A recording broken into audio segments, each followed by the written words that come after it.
ginupitan ang whiskers ng pusa. No! Pag ginupitan mo ito, para mo na ring hiniwa ang balat ng isang tao. Yikes! Para maintindihan natin ang halaga nito, pag-usapan natin ngayon ang 5 interesting facts about cats' whiskers. Number 1, remarkable sensory organs.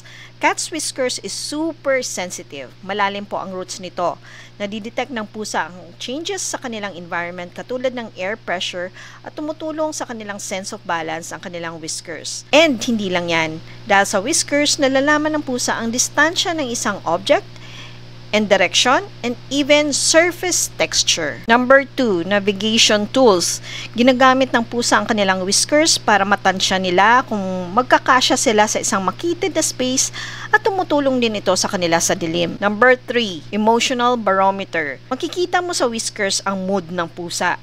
Ang whiskers are straight and nasa side as usual pag feeling content and relax ang pusa.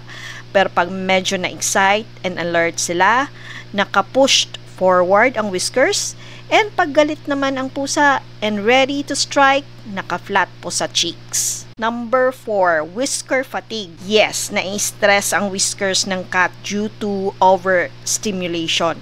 Ito ay nangyayari pag madalas sumasayad ang kanilang whiskers.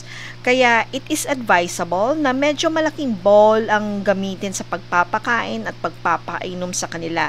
Kaya may mga pusa na hinuhulog nila ang pagkain bago kainin or ginagamit nila ang kanilang paws para uminom kasi maaring iniiwasan nilang sumayad ang whiskers. Number 5, whiskers can be found in different areas of their body.